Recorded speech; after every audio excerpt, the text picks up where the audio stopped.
నమస్కారం V7 city news కు స్వాగతం.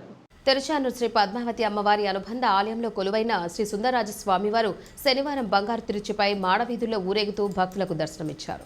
స్వామివారి జన్మ నక్షత్రం ఉత్తరాభాద్ర సందర్భంగా ఆలయంలో ప్రత్యేక పూజలు నిర్వహించారు. ఇందులో భాగంగా ఉదయం సుప్రభాతంతో స్వామివారిని మేల్కొల్పి నిత్య కైంకర్యాలు నిర్వహించారు.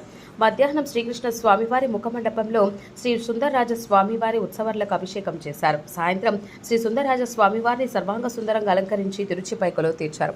అనంతరం విశేష అలంకరణలో విరాజిల్లుతున్న స్వామివారు ఉభయ దేవేర్లతో కలిసి తిరుచిపై కొలువు తీరి 4 మాడ వీధుల్లో విహరించి భక్తులకు అభయప్రదానం చేశారు. పెద్ద సంఖ్యలో భక్తులు స్వామివారికి కర్పూర నీరాజనాలు అందజేశారు. ఈ కార్యక్రమంలో ఆలయ ఏవో దేవరాజులు, సూపరింటెండెంట్ రమేష్, ఇన్స్పెక్టర్లు సుభాస్కర్ నాయుడు, చలపతి, సుబ్బారాయుడు తదితరులు పాల్గొన్నారు.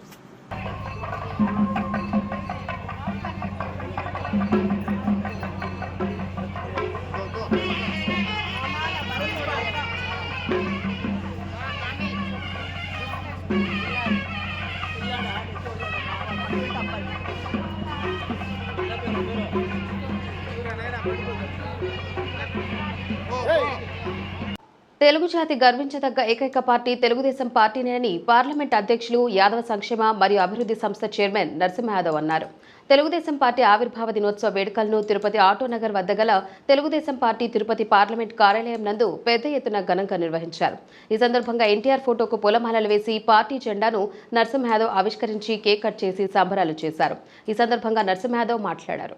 తెలుగుదేశం పార్టీ 43వ ఆవిర్భావ దినోత్సవం సందర్భంగా అందరికి కూడా శుభాకాంక్షలు తెలియజేస్తూ ఏదైతే 1982 ఆంధ్రుల వెండితెర ఇలవేల్పు నందమూరి తారక రామారావు గారు ఆనాటి పరిస్థితులు, ఆనాడు కాంగ్రెస్ పార్టీ ముఖ్యమంత్రిని మార్చడం, పేద వర్గాలు కానీ అదేవిధంగా బీసీ, ఎస్సీ, ఎస్టీలకు చెందిన ఎవరిని కూడా ప్రభుత్వ ఫలాలు అందనివ్వకుండా ఏ విధంగా ఈ రాష్ట్రంలో పరిపాలన కొనసాగుతూ ఉంటే దాని పట్ల స్పందించి ఎన్టీ రామారావు గారు 1982లో తెలుగుదేశం పార్టీని స్థాపించడం జరిగింది.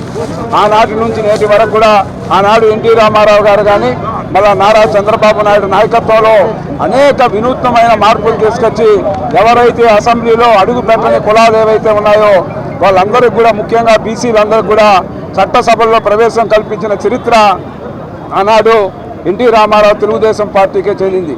ఈరోజు అటు ఉమ్మడి రాష్ట్రంలో, ఇటు తెలంగాణ, ఇటు ఆంధ్రప్రదేశ్లో చూస్తే అనేక మంది ఏదైతే తెలుగుదేశం పార్టీలో ఉండి అంచెలంచెలుగా ఎదిగారో వాళ్ళంతా కూడా ముఖ్యమంత్రులుగా, రాష్ట్ర మంత్రులుగా అనేక పదవులను కూడా అనుభవిస్తూ జడ్పీటీసీలు కానీ, మంత్రులు కానీ, ఎంపీటీసీలు కానీ, అదేవిధంగా మున్సిపల్ కార్పొరేషన్ చైర్మన్స్ కానీ ఈ విధంగా చెప్పుకుంటూ పోతే అనేక కులాలకు కూడా అవకాశాలు కల్పించి, రాజకీయంగా అవకాశాలు కల్పించిన చరిత్ర ఎన్టీ రామారావు, చంద్రబాబు నాయుడు గారికి దక్కుతుందని కూడా ఈ సందర్భంగా కూడా తెలియజేస్తూ ఎన్టీ రామారావు బాటలో శ్రీ నారా చంద్రబాబు నాయుడు గారు తెలుగుదేశం పార్టీ జాతీయ అధ్యక్షులుగా అనేక పరిపాలన సంస్కరణలు తీసుకొచ్చి పరిపాలన ప్రజలకు చేరువ చేసిన చరిత్ర ఇటు ఎన్టీఆర్, చంద్రబాబు నాయుడు అని కూడా ఈ సందర్భంగా కూడా తెలియజేస్తూ తిరుపతిలో ఎన్టీఆర్కి తిరుపతికి ఉన్న సంబంధం ఒకసారి ఈ సందర్భంగా కూడా నెప్పికి తెచ్చుకుంటూ ఏదైతే ఓల్డ్ ఎమ్మెల్యే క్వార్టర్స్లో పార్టీ జెండా ఆవిష్కరించి పార్టీ ప్రకటించిన మొట్టమొదటి బహిరంగ సభ ఏదైతే మన అర్బన్ హార్ట్లో ఏదైతే తిరుపతిలో ఇక్కడ సభలో ఏర్పాటు చేసి ఇక్కడ భారీ సభని ఇక్కడ ప్రసంగించిన చరిత్ర తిరుపతికి చెందుతుందని, ఆనాటి నుంచి ఈనాటి వరకు కూడా ఏ కార్యక్రమం చేపట్టినా తెలుగుదేశం తిరుపతి శ్రీవారి పాదాల చెంత నుంచే ప్రతి కార్యక్రమము స్టార్ట్ చేసే ఆనవాయితీని ఈరోజు ప్రజలందరూ కూడా తెలియజేస్తూ మరొక్కసారి ఎన్డీఏ కూటమి ఈరోజు అటు నారా లోకేష్ గారు కానీ, అదేవిధంగా పవన్ కళ్యాణ్ గారు, నరేంద్ర మోడీ వారి యొక్క దీనితో ఈరోజు అనేక కార్యక్రమాలు ఏదైతే ఈరోజు ఆర్థికంగా ఇబ్బందులున్నా కూడా ప్రధానమంత్రి సహకారం తీసుకొని ఎన్టీఆర్ ఆశయాల్ని ప్రజల్లోకి తీసుకొస్తున్నందుకు ఈనాటి సందర్భంగా కూడా అందరికీ దీర్ఘకాలంగా అపరిష్కృతంగా ఉన్న సెట్టిపల్లె భూ సమస్యల పరిష్కార దిశలో ముఖ్యమంత్రి చొరవతో పరిష్కార దిశగా అన్ని చర్యలు చేపట్టామని, వచ్చే ఏప్రిల్లోపు సెట్టిపల్లె పెండింగ్ లబ్ధిదారులకు లాటరీ పద్ధతిలో స్థలం కేటాయించి అందిస్తామని, అలాగే రోడ్ల డ్రైనేజీ, లైటింగ్ పనులకు మరో 5-6 నెలల సమయాల్లో పూర్తి చేస్తామని జిల్లా కలెక్టర్ వెంకటేశ్వర్ తెలిపారు. సెట్టిపల్లె భూ పరిష్కారానికి అన్ని విధాల చర్యలు తీసుకుంటున్నామని ఈ సందర్భంగా జిల్లా కలెక్టర్ మీడియాకు తెలిపారు. భూములకు సంబంధించి మొన్న 2 రోజులు ఏదైతే కలెక్టర్స్ కాన్ఫరెన్స్ జరిగిందో అందులో కూడా మన గౌరవ రెవెన్యూ మంత్రి వారు మరి మన జిల్లా ఇన్ఛార్జ్ మంత్రి వర్యులు కూడా గౌరవ ముఖ్యమంత్రి గారికి దీని సమస్య గురించి ఆయన దృష్టికి తీసుకురావడం జరిగింది. ఇది వరకు కూడా గౌరవ ముఖ్యమంత్రి గారు జిల్లా పర్యటనకు వచ్చినప్పుడు కూడా ఆదేశాలు ఇచ్చున్నారు త్వరగా కంప్లీట్ చేయమని. అయితే దీంట్లో 1-2 ఇష్యూస్ ఉండటంతో మనకి ఒక జాయింట్ మీటింగ్ అవసరం పడటం జరిగింది. దాంట్లో భాగంగానే మొన్న కలెక్టర్స్ కాన్ఫరెన్స్ అయిపోయిన నెక్స్ట్ రోజు concerned ministers, group of ministers, ఏదైతే రెవెన్యూ మినిస్టర్ ప్లస్ మనకి మున్సిపల్ అడ్మినిస్ట్రేషన్ మినిస్టర్ వాళ్ళిద్దరూ, అదేవిధంగా రెవెన్యూ డిపార్ట్మెంట్ నుంచి సిసిఎల్ఏ గారు, అదేవిధంగా మున్సిపల్ అడ్మినిస్ట్రేషన్ డిపార్ట్మెంట్ నుంచి ప్రిన్సిపల్ సెక్రటరీ, జిల్లా నుంచి నేను మరియు మున్సిపల్ కమిషనర్, అంటే ఎవరైతే ఇప్పుడు టుడా వైస్ చైర్మన్ ఉన్నారో మేమందరం కూడా చాలా డీటెయిల్డ్ మీటింగ్స్ పెట్టుకోవడం జరిగింది. దాంట్లో క్లియర్ కట్గా గ్రూప్ ఆఫ్ మినిస్టర్స్ కూడా ఆదేశాలు ఇచ్చున్నారు. ఏప్రిల్ చివరి నాటికి ఖచ్చితంగా ప్లాటింగ్ అయిపోయి లాటరీ పద్ధతి ద్వారా కూడా ప్లాట్స్ ప్రజలందరికంటే టైమ్ డేట్ అదంతా కూడా కమ్యూనికేట్ చేస్తాం. ఆలోపు ఇవ్వమని ఆదేశాలు ఇచ్చున్నారు. దీనికి ఒక 2 జీవోలు రావాల్సి ఉంది. అంటే మినిమం 1.5 సెంట్స్ ఇవ్వాలని ఉద్దేశంతో ఒకటి పెట్టుకున్నాం, దానికి ఒక జీవో రావాల్సి ఉంది. అదేవిధంగా ఇదివరకే కార్పొరేషన్కి మారుస్తూ బదలాయిస్తూ 2023లో ఒక జీవో ఇచ్చున్నారు. దాన్ని మార్చమని మళ్ళీ టుడాకి, ఎందుకంటే కార్పొరేషన్ ఇంత పెద్ద ఎత్తున డెవలప్మెంట్ వర్క్స్ చేయదు, అండ్ కార్పొరేషన్ పని కూడా కాదు, టుడానే చేయాలి డెవలప్మెంట్ కూడా, లేఅవుట్ డెవలప్మెంట్. సో టుడా అదొకటి మారుస్తూ అమెండ్మెంట్ జీవో, ఈ 2 జీవోలు కనుక అవి కూడా ఇవ్వమని ఇన్ఛార్జ్ రెవెన్యూ మినిస్టర్ గారు సిసిఎల్ఏకి డైరెక్షన్ ఇవ్వడం జరిగింది. అదేవిధంగా మున్సిపల్ మంత్రివర్యులు కూడా ప్రిన్సిపల్ సెక్రటరీ మున్సిపల్ అడ్మినిస్ట్రేషన్ కూడా డైరెక్షన్ ఇవ్వడం జరిగింది. ప్యారలల్గా మనం ఆల్రెడీ ప్లాటింగ్ ఎక్సర్సైజ్ చేస్తున్నాము. ప్లాటింగ్ చేయడానికి చాలా it's a very extensive work. ఎందుకంటే ఒక్కొక్కరికి ఇప్పుడు 1.5 సెంట్ మినిమం అనుకుంటే ఒకరికి 1.55 వస్తుంది, ఒకరికి 1.56 వస్తుంది, ఒకరికి 1.58 వస్తుంది. సో అది చేసి అందరికీ కూడా ఇబ్బంది లేకుండా ఒక ట్రాన్స్పరెంట్ మెకానిజంలో చేయాలంటే కూడా కొంచెం టెక్నికల్గా ఛాలెంజింగ్. సో దాన్ని చేయడానికి మినిమం 4 వీక్స్ పడుతుంది. ఇవాళ మార్నింగ్ కూడా టుడాలో సెట్టిపల్లి ఇష్యూ కూడా రివ్యూ చేయడం జరిగింది. సో ఖచ్చితంగా వీళ్ళు stick to time lines. April ending లోపు ప్లాట్స్ అయితే ఎవరికి ఎక్కడ ఏంటి అనేది లేఅవుట్లో చూపించి పెద్ద ఎత్తున అక్కడే ప్రజాప్రతినిధుల సమక్షంలోనే చేయటం జరుగుతుంది. డెవలప్ చేసి చేయటానికి మాత్రం మినిమం 5-6 మంత్స్ పడుతుంది. ఎందుకంటే లేఅవుట్స్ వేయాలి, ఇంటర్నల్ రోడ్స్ వేయాలి, సీసీ డ్రైన్స్ వేయాలి, అండర్ గ్రౌండ్ కేబులింగ్ చేయాలి, లైటింగ్, ఎలక్ట్రిసిటీ ఇవ్వాలి. వాటన్నిటికీ మినిమం 6 to 8 మంత్స్ అయితే ఖచ్చితంగా పడుతుంది. చాలామంది అక్కడ సెట్టిపల్లి నిర్వాసితులు కూడా రిక్వెస్ట్ చేయమంటే ముందు నాకు ఈ లేఅవుట్లో ఎక్కడ ప్లాట్ వస్తుంది అనేది అఫీషియల్ డాక్యుమెంటేషన్ ఇస్తే దెన్ దే ఆర్ అష్యూర్డ్, అంటే గవర్నమెంట్ నుంచి ఆ పత్రాలు అందినమ్మంటే they will be happy. Okay, సబ్సిక్వెంట్గా డెవలప్ చేసి ఇస్తాం. బట్ గౌరవ ముఖ్యమంత్రి గారు ప్రయారిటీ బేసిస్లో దీన్ని రిజాల్వ్ చేయమని కూడా మాకు ఆదేశాలు ఇచ్చున్నారు. రైతులది ప్లాట్ అందరికి ప్లాట్సే కదా మనం ఇచ్చేది, ఆటోమేటిక్గా అందరికి ప్లాట్లే కదా ఇచ్చేది. అంటే వాళ్ళకి కొంచెం పెద్ద ప్లాట్ వస్తుంది, వాళ్ళకి కొంత పెద్ద ఎక్స్టెంట్ వస్తుంది.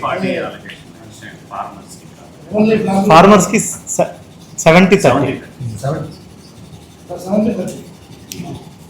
రైతులకి అంటే వ్యవసాయం చేసుకునే వాళ్ళకి 1 ఎకరా వాళ్ళు సాగు చేసుకున్నట్టయితే వాళ్ళకి 30 సెంట్లు ఇస్తారు.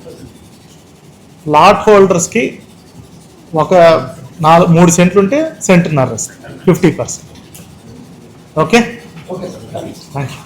చంద్రగిరి నియోజకవర్గం శ్రీనివాసమంగాపురం మండలంలో టీడీపీ నాయకులు, కార్యకర్తల తెలుగుదేశం పార్టీ ఆవిర్భావ దినోత్సవం ఘనంగా నిర్వహించుకున్నారు.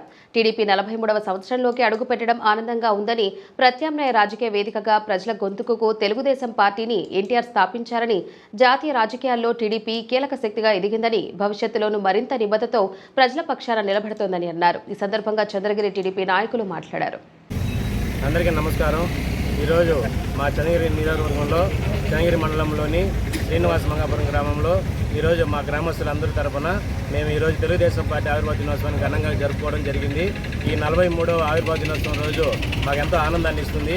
ఎందుకంటే గత 5 సంవత్సరాలుగా జగన్మోహన్ రెడ్డి పరిపాలన అణచివేతలు కూల్చివేతలతో స్టార్ట్ అయ్యి ఇంతవరకు అధికారం వస్తుందా రాదా అన్న సందేహంలో అందరూ ఉన్నారు. అటువంటి ప్రభుత్వాన్ని కూలదోసి ఈరోజు టీడీపీ, జనసేన, బీజేపీ కూటమికి అధికారాన్ని ఇచ్చిన రాష్ట్ర ప్రజలందరికీ మేము ముఖ్యంగా ధన్యవాదాలు తెలుపుకుంటున్నాము. వీళ్ళందరి సహకారం లేకుంటే ఈరోజు ఈ పరిపాలన వచ్చుండేది కాదు. కాబట్టి మీరు మంచి పరిపాలన కోసం ఎలా ఓటేసి గెలిపించారో అటువంటి పరిపాలనని మా తెలుగుదేశం పార్టీ, ఈ కూటమి సభ్యులు కలిసి మీకు అందిస్తారని మేము కోరుకుంటున్నాము.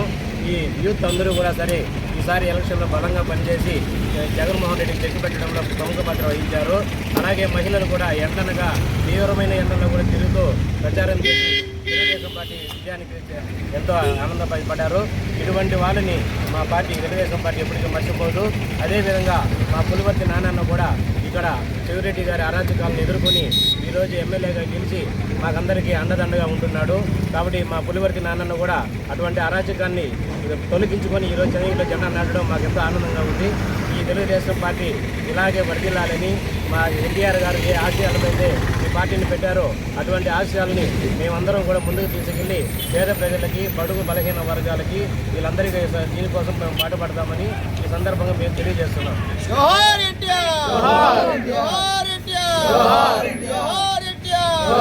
జై తెలుగుదేశం, జై తెలుగుదేశం, నారా చంద్రబాబు గారి నాయకత్వం, నారా లోకేష్ గారి నాయకత్వం, పులివర్తి నారాయణ గారి నాయకత్వం, జై తెలుగుదేశం, జై తెలుగుదేశం.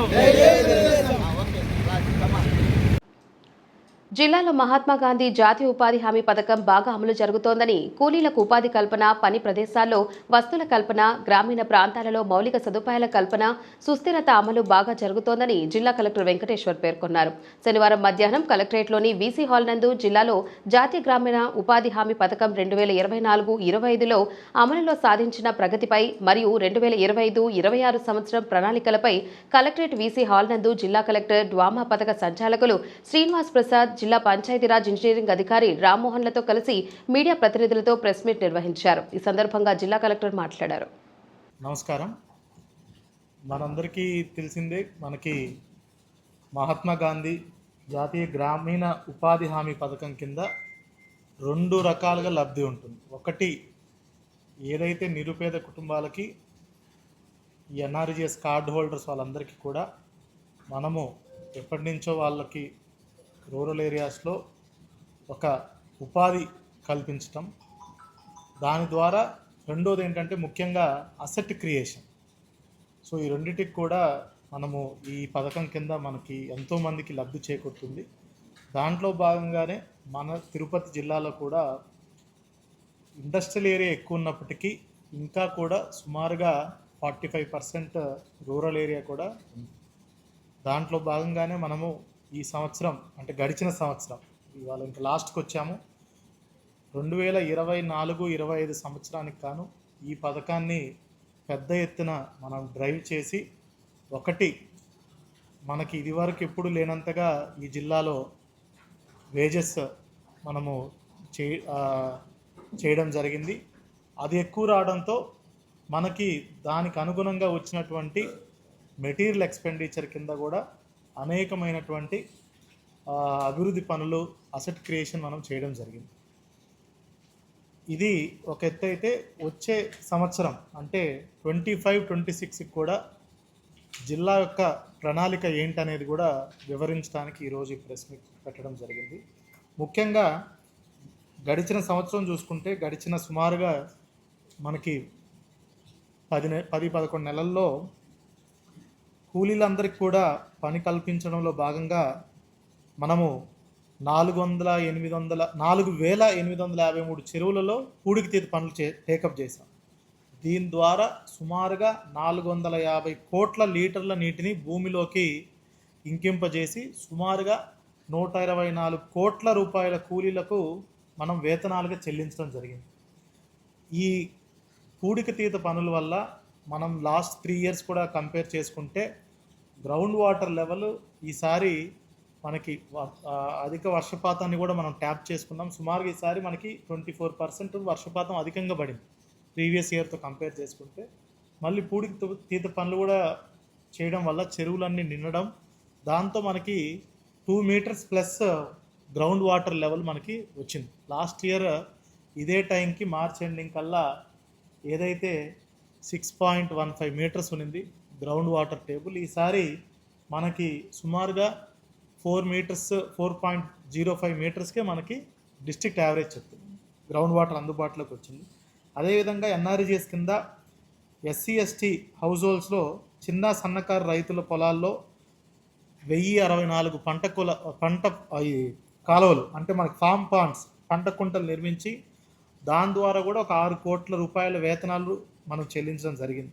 అదేవిధంగా ఫీడర్ కాలువలు మరియు పంట కాలువలో సుమారుగా 1920 కిలోమీటర్లు పూడికి తీసే పనులు చేసి దాని ద్వారా ఒక 46 కోట్ల రూపాయల వేతనాల ద్వారా చెల్లించడం జరిగింది.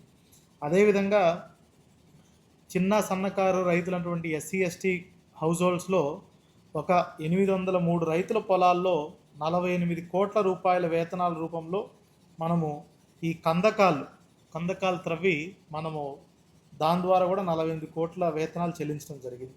అదేవిధంగా 827 ఎస్సీ ఎస్టీ మరియు చిన్నకారు రైతుల పొలాల్లో 1211 ఎకరాల పండ్ల తోటలు, ముఖ్యంగా మన సైడు మామిడి, అదేవిధంగా జామ, సపోటా, నిమ్మ, కొంచెం కొబ్బరి, మునగ.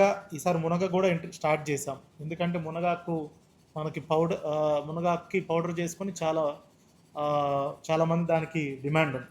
ఫ్లోరికల్చర్ కూడా ఇచ్చాం. అదేవిధంగా పూలు, మల్లెపూలు, రోజా పూలు కూడా ఎక్కువ చోట్ల ఈసారి ఇంట్రడ్యూస్ చేయడం జరిగింది.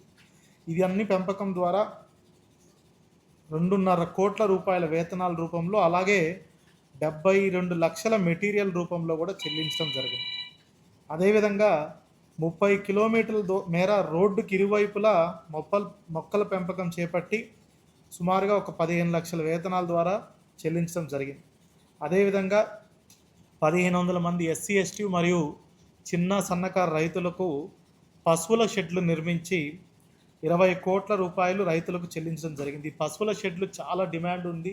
మన ప్రతి ఒక్కరు కూడా ఈసారి కూడా లాస్ట్ టైం 1500 చేసాం, ఈసారి 2500 నుంచి 3000 వరకు పశువుల షెడ్ నిర్మిస్తాం. ఎందుకంటే ఈ షెడ్లు నిర్మించడం వల్ల మనకి ఏదైతే యావరేజ్ మనకి పశువుల నుంచి సుమారుగా 7.5 లీటర్లు సుమారుగా మనకి మిల్క్ ప్రొడక్షన్ వస్తుంది. కానీ సైంటిఫికలీ ఏంటంటే ఈ పశువుల షెడ్ల వల్ల సుమారుగా 1/2 లీటర్ పాలు ఒక యావరేజ్ పెరిగే ఇది ఉంది. కాబట్టి వీటిని పెద్ద ఎత్తున టేకప్ చేస్తున్నాము. ఈసారి 3000కి టార్గెట్ చేసుకొని ప్లాన్ చేస్తాము. అదేవిధంగా మనం చూసుకుంటే మొత్తానికి అన్ని రకాల పనులకు గాను కూలీలకు వేతనాల రూపంలో 260 కోట్లు ఇప్పటివరకు ఆల్రెడీ చేస్తున్నాం. ఇంకా మళ్ళీ ఈ లాస్ట్ 3-4 రోజులు కలుపుకుంటే జిల్లా వ్యాప్తంగా 275 కోట్ల రూపాయల మేరకు మనం వేతనాల రూపంలో చెల్లించడం జరిగింది. అదేవిధంగా గ్రామీణ మౌలిక సదుపాయాల కల్పనలో భాగంగా రూపాయలు 100 కోట్ల మేరకు వెచ్చించి ఇప్పటికే 100 కోట్లు ఆల్రెడీ సీసీ రోడ్లు కూడా నిర్మించి 210 కిలోమీటర్ల మేర సీసీ రోడ్లు నిర్మించడం జరిగింది. తార్ రోడ్లు ఒక 4 కిలోమీటర్లు, సీసీ రోడ్లు ఎక్కువ ఫోకస్ చేస్తాం ఎందుకంటే ఊర్లలో విలేజెస్లో సీసీ రోడ్స్ ఎక్కువ డిమాండ్ ఉంది. మెటల్ రోడ్లు ఒక 3 కిలోమీటర్లు, టూరిజం కోసం మనము ఒక 6.5 కిలోమీటర్ల రోడ్లు కూడా మనము ఎక్కువ టూరిస్ట్ క్షేత్రాలు ఉన్నాయి కాబట్టి వాటికి కూడా రోడ్లు వేస్తే అవి అభివృద్ధి చెందుతాయనే ఉద్దేశంతో ఒక 6.5 కిలోమీటర్లు వేయడం జరిగింది. అదేవిధంగా వ్యవసాయ గోడౌన్లో కూడా అన్ని వ్యవసాయ గోడౌన్లో కూడా ఇంటర్నల్ రోడ్స్ కల్పించడం జరిగింది. ఇది మొత్తం కలిపి ఇంత పెద్ద ఎత్తున రోడ్లు ఇప్పటి వరకు జిల్లా చరిత్రలో లేని విధంగా పనులను చేపట్టాం. ఇది ఫస్ట్ టైం ఇంత లెంత్లో రోడ్లు ఎన్ఆర్జీఎస్ కింద పనులు 100 కోట్లు పెట్టి సీసీ రోడ్లు ఇవన్నీ వేయటం కూడా జిల్లాలో ఇదే ఒక రికార్డు. అదేవిధంగా మనం చూసుకుంటే ఇది గడిచిన సంవత్సరం మనం చేసినటువంటి పనులు. ఈ సంవత్సరం ప్రభుత్వం ఒక నిర్దిష్టమైనటువంటి ప్రణాళిక మనకి పంచ ప్రాధాన్యాలని 5 ఇచ్చారు. ఈ 5టిని మనము ఒక పంచ ప్రాధాన్యాల కింద చేయబోతున్నాము. అందులో ముఖ్యంగా పశువులకు నీటి తొట్ల నిర్మాణం. మొన్న కూడా గౌరవ ముఖ్యమంత్రి గారు మనకి క్యాటిల్ ట్రౌస్ నీటి తొట్లు, ఎందుకంటే ఎండాకాలంలో వీటన్నిటికీ నీటి కోసం పశువుల తొట్లు నిర్మించమని ఆదేశాలు ఇచ్చినారు. ఇవన్నీ కూడా 1600కు పైచిలుకు పశువుల తొట్లు వచ్చే ఏప్రిల్ 15 నాటికి మేమంతా ఇవి కూడా కంప్లీట్ చేసుకోవాలని ప్రణాళిక పెట్టుకున్నాం, లక్ష్యంగా పెట్టుకున్నాం. అదేవిధంగా ఫామ్ పాండ్స్ మనం చూసుకున్నట్టయితే మనకి మన జిల్లాలో పడమర భాగం అంతా కూడా కొంచెం వర్షపాతంతో నమోదయ్యే వ్యవసాయం, అదేవిధంగా ఎక్కువ హార్టికల్చర్ ఇవన్నీ ఉంటుంది. అందుకని ఇక్కడ ఎక్కువ ఫామ్ పాండ్స్ ఇక్కడ పెట్టుకుంటున్నాం. సుమారుగా 3500 సేద్యపు నీటి కుంటలు అంటే ఫామ్ పాండ్స్ని 30 కోట్లతో నిర్మించాలని కూడా ఈసారి లక్ష్యంగా పెట్టుకున్నాం. అదేవిధంగా ఏదైతే ఈ ఫీడర్ ఛానల్స్ ఉన్నాయో వాటన్నిటిని కూడా పునరుద్ధరించడం, వీటిని కూడా ఒక 1900 కిలోమీటర్ల మేరకు సుమారుగా 43 కోట్ల రూపాయలతో వీటిలో పూడికతీత పనులు చేయడం వల్ల మనకి వ్యవసాయానికి, అదేవిధంగా మనకి హార్టికల్చర్కి చాలా హెల్ప్ఫుల్ అవుతుంది. ఇదొక 3వ పాయింట్. 4వది వచ్చేసి చెరువులు మరియు కుంటలు సమగ్రంగా అభివృద్ధి చేయటం. వీటిని కూడా ఈసారి 2440 చెరువులకు సుమారుగా 63 కోట్ల రూపాయలతో పూర్తి స్థాయిలో అభివృద్ధి చేయాలని లక్ష్యంగా పెట్టుకోవడం జరిగింది. అదేవిధంగా 5 ఈ 4 చేస్తే పక్కాగా 5వది మెయిన్ దినసరి వేతనం 300 రూపాయలు, ఒక రోజుకు 300 రూపాయలు తగ్గకుండా ఇప్పుడు 2025-26 కాను 307 రూపాయలు సగటు వేతనంగా మనము పనులు చేసే విధంగా. అది ఎలా వస్తుందంటే వాళ్ళు ఒక రోజు వచ్చే వాళ్ళు జాబ్ కార్డ్ హోల్డర్స్ కనీసం ఒక 4-5 గంటలు పనిచేస్తే ఖచ్చితంగా ఆ రోజు వాళ్ళకి 307 రూపాయలు వస్తుంది. చాలా చోట్ల కొన్ని మండలాల్లో కేవలం మార్నింగ్ 1-2 గంటలు పనిచేసి వెళ్ళిపోయే సందర్భాలు ఉన్నాయి. అలా జరగకుండా మరీ మానిటరింగ్ చేసుకుంటూ ఒక 4 గంటలు చేస్తే ఖచ్చితంగా ఆ రోజు వేతనం 307 రూపాయలు వచ్చే విధంగా చేసుకోవడం జరిగింది.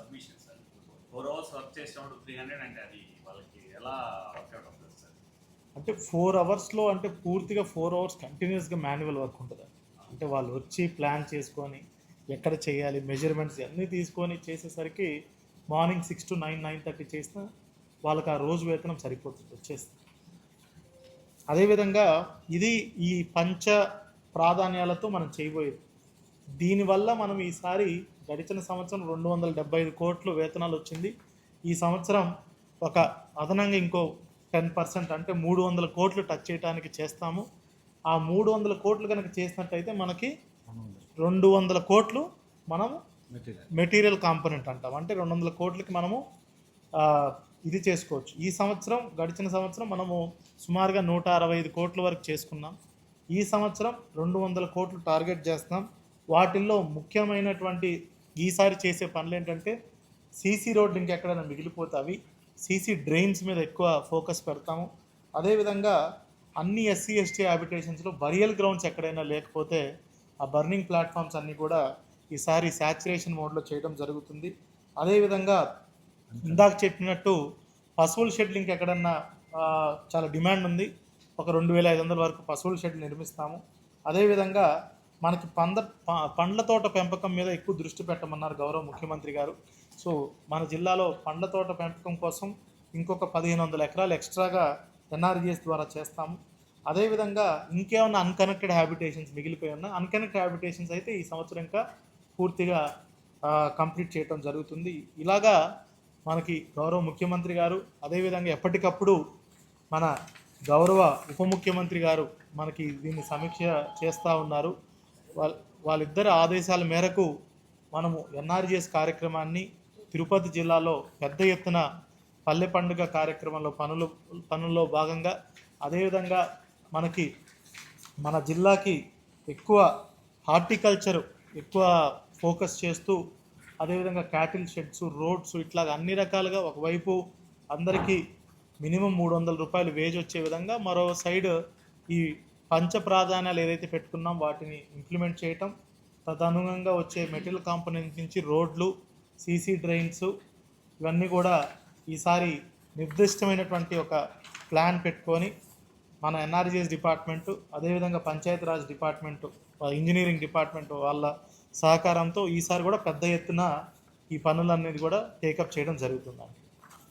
Thank you. Tirupati United Christian churches ఆధ్వర్యంలో శనివారం సాయంత్రం వెస్ట్ చర్చ్ వద్ద మార్చి 25న అనుమానాస్పద స్థితిలో మృతి చెందిన పాస్టర్ ప్రవీణ్ పగడాల మృతికి తిరుపతిలోని అన్ని క్రైస్తవ సంఘాలు, పాస్టర్లు, నాయకులు, విశ్వాసులు పాల్గొని ఆయన కుటుంబ సభ్యుల కోసం ప్రార్థన చేస్తూ కొవ్వొత్తులతో ర్యాలీ నిర్వహించి సంతాపం తెలిపారు. ఈ సందర్భంగా Andhra Pradesh bishops council chairman doctor Yalamanchili Praveen మాట్లాడారు. క్రిస్టియన్ చర్చెస్ యొక్క ఆధ్వర్యంలో ఈరోజు మరి పాస్టర్ ప్రవీణ్ పగడా గారి యొక్క మరణము అది అనుమానాస్పదమైనటువంటి మరణముగా పరిగణింపబడుతున్నది. అయితే ఆయన గత 25వ తారీఖున వారు రాజమండ్రి నుండి మరి వెళుతున్నటువంటి సమయంలో దివాన్ చెరువు ప్రాంతంలో ఆయన బైక్ యాక్సిడెంట్ అయ్యి చనిపోయాడని చెప్పడము, దాన్ని విన్నటువంటి మేమందరం కూడా తీవ్రమైనటువంటి మరి శోకానికి మరి గురి అయి ఎంతో బాధతో మేము కుమిలిపోయాము. నిజంగా ఎందుకంటే ఆయన గొప్పవాడు, మంచివాడు, మా క్రైస్తవ సమాజం అంతటినీ కూడా సంస్కరణ భాగంలో మరి సరైనటువంటి వాక్య పదములో నడిపించగలిగినటువంటి సామర్థ్యం కలిగినటువంటి వ్యక్తిగా ఆయన మాకు ఉన్నాడు. అయితే ఆయన కోల్పోవడము క్రైస్తవ సమాజానికి అది తీవ్రమైనటువంటి లోటు.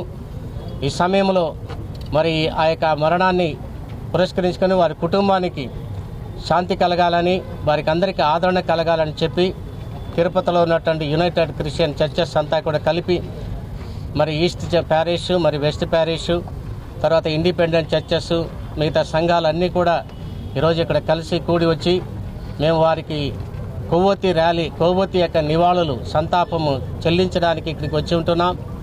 కాబట్టి ఈ సమయంలో వారి కుటుంబానికి మరి శాంతి కలగాలని, వారికి ఒక ప్రశాంతత కలగాలని, భర్తని పోగొట్టుకున్న మరి పాస్టర్ని పోగొట్టుకున్నటువంటి ఆ యొక్క పిల్లలు, పాస్టరమ్మ, తర్వాత మరి అక్కడ ఉన్నటువంటి ఆయన పెంచి పోషించినటువంటి వారందరికీ కూడా ఆదరణ కలగాలని చెప్పి కూడా మేము తెలియజేస్తూ, ఈ సమయంలో మరి వారి యొక్క మరణము గురించినటువంటి అనుమానాస్పదమైనటువంటి విషయాలు పోలీస్ డిపార్ట్మెంట్ వాళ్ళు మరి వారు వెల్లడిస్తున్నటువంటి వివరాలని చూస్తుంటే అది కాలయాపన చేస్తూనే ఉన్నారు. మరి మొట్టమొదటిగా ఎస్పీ గారు, రాజమండ్రి ఎస్పీ గారు ఒక వీడియో ఫుటేజ్ అంతా రిలీజ్ చేశారు. ఈరోజు మధ్యాహ్నం కూడా మరి వారు ఇంకొక విషయాల్ని డీజీపీ గారితో పాటు వారు విడుదల చేశారు. ఏదైనా కూడా స్పష్టత రానంత వరకు కూడా మేము శోకంలో మునిగిపోయేటువంటి పరిస్థితి ఉంది. ఇది మరణమా, ఇది నార్మల్ డెత్తా, లేకపోతే ఇది యాక్సిడెంటల్ ఏదైనా జరిగిందా, ఏదైనా ఆయన మీద హత్యాయత్నం జరిగిందా అని చెప్పి మాకు అనుమానం ఇంకా పెరుగుతూ ఉంది. కాబట్టి ప్రభుత్వం త్వరగా స్పందించి మరి ఈ విషయంలో మరి కాలయాపన చేస్తూ స్టేట్మెంట్లు కొద్ది కొద్దిగా ఫుటేజ్లు రిలీజ్ చేసుకుంటూ ఏదో మాటలు చెప్పుకుంటూ ఇంకా మరి పోస్ట్ మార్టం రిపోర్ట్ రాలేదని కూడా వారు చెప్తూ ఉంటున్నారు. పూర్తిగా రాలేదు, ఒక పాక్షిక భాగం వచ్చింది అంటున్నారు. అదేమో మాకు అర్థం కాలేదు. కాబట్టి ఇవన్నీ కూడా నివర్తి చేసి ప్రభుత్వము మా యొక్క క్రైస్తవులకి న్యాయం చేయాలని కోరుకుంటూ ఉన్నాం. మీకందరికీ తెలిసినటువంటి విషయమే, ప్రవీణ్ పగడాల గారు ఒక పాస్టర్గానే కాదు, ఒక యూట్యూబరు, ఒక డిబేటరు, అంతర్జాతీయ ప్రసంగికులు, క్రైస్తవ సమాజానికి ఒక ముఖ్యమైనటువంటి నాయకుడు, ఒక దిక్యూచిగా ఉన్నాడు. తిరుపతి అర్బన్ మండల పరిధిలోని ఆటోనగర్ రాజీవ్ గాంధీ కాలనీలో శుక్రవారం రాత్రి అలిపిరి పోలీసులు పాలనిద్ర చేపట్టారు. Alipiri police station SI Nagarjuna Reddy ఆధ్వర్యంలో యువతను, స్థానిక ప్రజలను సమీకరించి కౌన్సిలింగ్ ఇచ్చారు. సైబర్ నేరాలు, ఐపీఎల్ క్రికెట్, ఆన్లైన్ బెట్టింగ్, కొత్త వాహన చట్టం ప్రకారం ఉన్న జరిమానాలు, మహిళలపై జరిగే నేరాలు, దురలవాట్ల బారిన పడకుండా తీసుకోవాల్సిన జాగ్రత్తలపై అవగాహన కల్పించారు. రోడ్డు ప్రమాదాల బారిన పడకుండా హెల్మెట్ ధరించాలని సూచించారు. అనంతరం శవపంక్తి భోజనం చేశారు. ఈ కార్యక్రమంలో అలిపిరి పోలీసులు హరినాథ్, మురస్వామి రెడ్డి, పెద్ద ఎత్తున స్థానికులు పాల్గొన్నారు.